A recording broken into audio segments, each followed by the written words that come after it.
What up, dudes? It's Gaz, and welcome back to the Warframe video. So the Belly of the Beast event is actually basically done. We have like 2 more days on it, and the event bar is at 100% progress. So I thought it's time for a review of the event, and basically how it went, and how I think future events should be based off this one, or basically if they should not be based off this one. Because overall, it was a pretty good event, but it did have some issues. So let's get right into my review of this. We'll be talking about the history of the event too, because it did not come out very well. Like, there was definitely some major issues with this event on day 1, and we'll be highlighting some of those today, and just doing an overall review of how it actually went. So let's get right into it. Before we do, make sure to sub this channel. We do daily Warframe video uploads, discussion videos, build videos, news videos, and the like. You're in the right place for Warframe content. We're going to have a ton of coverage on TennoCon, which starts on Saturday as well. And we'll have some more review stuff on upcoming TennoCon stuff, so you can maybe be fully prepared. But right now we're talking about the Operation Belly of the Beast. This is the elevator event, basically. Let's start off with some good things off the bat, okay? So, for the Belly of the Beast event, the main thing you're supposed to grind is going to be the elevator mode Ascension on Uranus. And it's not an endless mode. It's a, I think it's like a 5 or 7 minute mission that you just throw these powers up this elevator over and over and over again. So that's the main way you're supposed to grind the currency of this event, called volatile motes. That being said, because DE probably knew that throwing the power cells the elevator 100 times in a row would get kind of boring and burnout inducing, they actually added these alerts right here too. This will allow you to get the volatile motes currency for the event from just doing random alerts that appear every half hour. So you can see right now, we got a capture one, an exterminate one, defection one.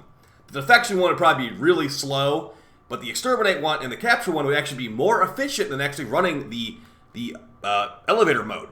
So that's a really good thing right off the bat. The devs knew that the elevator mode would be really boring and burnout inducing, so they're like, alright, let's throw in some other options here that people can regularly check throughout the day for some other, good choices, hopefully. And that worked out great. On the Steel Path, you get 15 volatile motes, which basically equates to, I think it's was it 5 Avengers, or it would be 15 of a Bronze Arcane.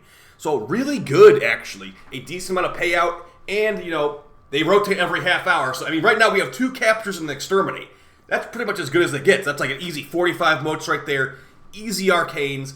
And yeah, the event did bring back the arcanes that we are getting from the event, Energize and all that stuff, and it's going to be with Ordis on the Mercury Relay. Yeah, and also this one does not really require a clan as much as the Gargoyle's Cry did. Gargoyle's Cry basically entirely relied on a clan to get that stuff.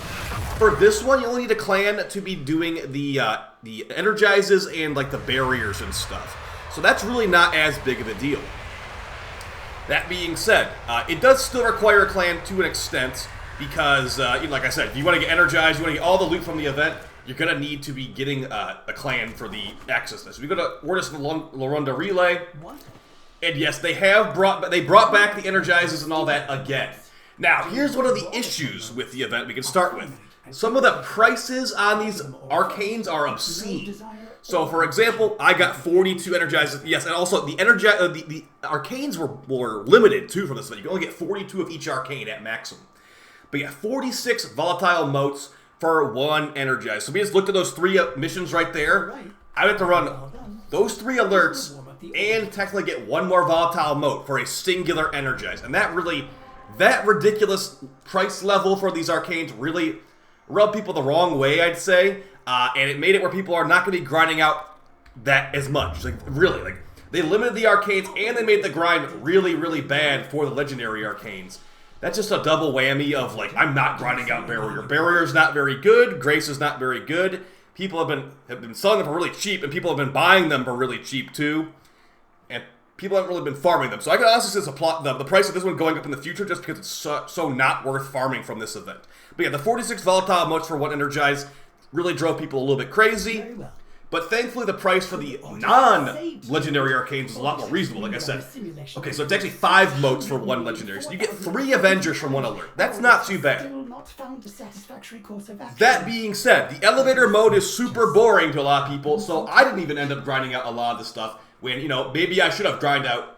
I grinded the arcanes I wanted, but, some of these just they're not really worth my time, honestly. I have 71 more volatile months. I'll probably waste that on something here. But yeah, a lot of these arcanes in this game are just really, really bad, it turns out. So let's go over the event mission now and see how I review that. I think the loot, if you're listening to this, it's honestly time to switch up the loot for these events. We've had Energize and Grace as the event rewards for like 3 or 4 events now.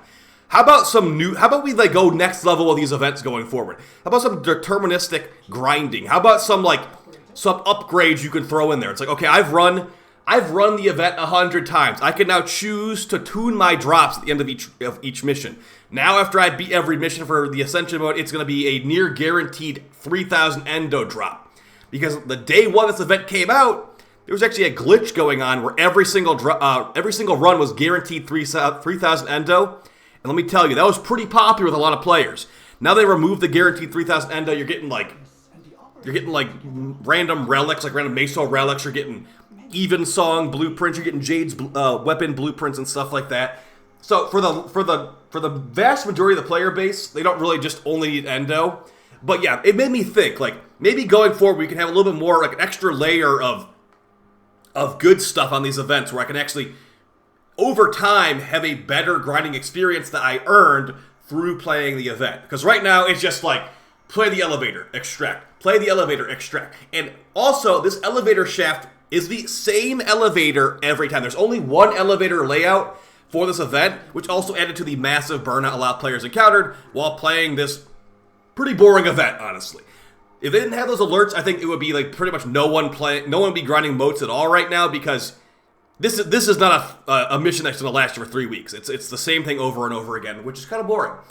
That being said, when this mission first came out, you might have heard about the loot cave in Warframe. And yes, there was a loot cave in Warframe when this event first came out, because it was not, I guess I'd say it wasn't really QA tested very much, but here's a little clip of the loot cave here. And I wasn't using the most OP stuff, but when this event first came out, there was an infinitely spawning loot cave that the enemies would like literally spawn in front of your face as you were shooting, and they would keep doing it infinitely. So people got like perma banned from this, people got trade banned from doing this. I only did it for like 5 minutes. I'm like, because it got kind of boring.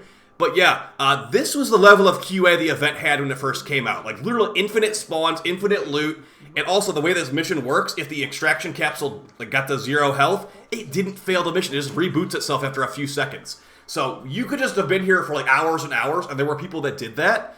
So yeah, this was a pretty bad, there's basically no QA on this part at all. They patched this out pretty quick, along with a 3,000 Endo guaranteed.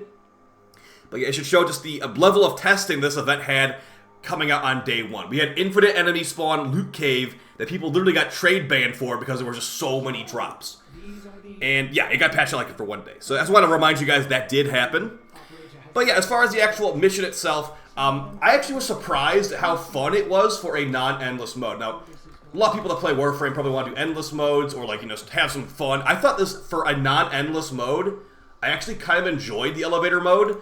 But that being said, I think there is room here for an endless version of this in the future, or at least maybe a sentient version. How about some flying sentient enemies on the elevator while we're going up? How about some, like, a Grenier elevator for that matter? I know we're on Uranus technically, but there's Corpus enemies here. And the event was definitely based around the Jade Eximus, which is kind of like a little double duty they did. They're like, all right, we can make an anti-AFK Eximus, and we can make an event at the same time, and we can make a Jade Warframe. It all just like, kind of worked out in their favor. But since there was not really any like boss fight, the boss fight in the event was the Lich, and we fought Liches so many times, it didn't really feel like there was an actual mini boss for this. It was just like, all right, they're just reusing the asset of a Corpus Lich that we fought 100 times already. So that part was kind of a bummer. I was kind of expecting like maybe like a new kind of acolyte here, or maybe like you fight the Green Stalker or something. But nope, we just got a Corpus Lich, which to me is just a little bit unexciting personally. Moving past that, the mission structure itself definitely was very like boring. You start the mission off, there's a obligatory 1 minute like defense objective, which feels completely unnecessary. And then after that, you just go and start the elevator mode. It's like, why do we even waste that first minute of the mission? After you escort the elevator to the top, there's a Kuva Lich if you found the beacons. With the builds I've shown in my guide videos, you can one-shot it. If you don't one-shot it, it's not that hard to kill anyway. And then you just escort the objective to the extraction. It's really not exactly exciting or fun, but I'll tell you what, it is very repetitive. So yeah, it's an extremely repetitive event. DE knew it would burn people out. That's why they added the alerts. And I think the whole, 42 arcane limit to prevent burnout, I find that to be a little baloney at this point. The real burnout prevention was those alerts they added in. 42 energized max is not burnout prevention, because what would be actual burnout prevention? Not making the energizes cost 46 motes each, because we're getting 14 motes right there. So about 4 runs for 1 energize, about 20 minutes for 1 energize. And you don't need, if you want to get max energized, it's hundreds of runs. So it's kind of really burnout inducing it a lot, especially because it's not endless mode. And we got 1 singular elevator shaft. So as far as going forward, if DE wants to make a non-endless event like this, kind of like the Gargoyle's Cry was technically non-endless too, but look at Gargoyle's Cry. People got burnt out on that. They didn't have the alerts for it, but at least with Gargoyle's Cry, the boss fight had multiple spawn spots. The boss had there's a canyon room, there's an underground cave room, and I think there's a third one too. For this, it's the exact same mission every single time. There is no variance to this. The variance of it is, did an Ayatan sculpture spawn? That's pretty much it. Did you find the sister beacon spawn in a different spot that time? It is extremely repetitive, and I hope that DE can, going forward, if we're getting an event like this, make it more where there's more variance in the actual mission itself. If there was a second elevator shaft, it would have been a lot better. If there was different, initial spawn areas would be a lot better. If the Corpus Lich didn't spawn in the exact same spot every run, that would be better too. We camped the Corpus Lich because it spawns the exact same spot. No variance at all. There's really nothing different about the Lich. It just is the exact same spot. It can have an ephemera sometimes, but it just dies in 1 hit anyway, so I don't know about that one. I think that the burnout prevention part of the event kind of failed because of the actual mission they put out, and the price of the arcanes being disgustingly high, in my opinion. But I think they're trying to increase the plat price of it, honestly, over time. So my overall thoughts on the event are relatively good. I thought it was more fun than I was expecting, but I do think that DE needs to start moving these events forward in some way, where actually there's an extra layer of stuff going on. It's like I said earlier, you could earn deterministic loot from being these missions. You could earn, maybe some type of buff. Everyone in your clan now, or not everyone in your clan, everyone that contributed to your clan trophy or whatever that week gets increased, increased credit drops or increased XP from this mission or something like that. They can make it where the more you grind or the more that you do these types of motes, let's say you could drop 400 motes on a crazy buff like this the rest of the event. I farmed 1,000 motes. I dropped 200 motes of this on a permanent or a semi-permanent buff that lasts for maybe a week or the rest of the event. For the rest of the event, you are now getting maybe 2 more motes per clear, or you're getting almost guaranteed endo every clear. I think that the events are too simple now. We've had them this way for a really long time, and it's just entirely relying on the mission being good. And when the mission is boring like this, people are like, I don't want to go back to Warframe for the elevator. There are players literally avoiding this because it's so boring, and I think that DE should do something about it going forward. But yeah, overall, good event. Had some major issues, especially on day 1, and I think that the system of these events is getting kind of stale at this point. We can maybe go another layer of, excitement, hopefully. So that's it. I'll see you guys next time on I'll be live on stream actually tonight because I didn't stream yesterday. I'll be doing the weekly reset and maybe some TFD. We'll have the dev stream bingo later this week. We're going to have I'm going to have a corrosive blast versus heat versus cold video for level 10,000 and a ton of other stuff. So I'll see you guys later. Appreciate all the support and take it easy. Bye.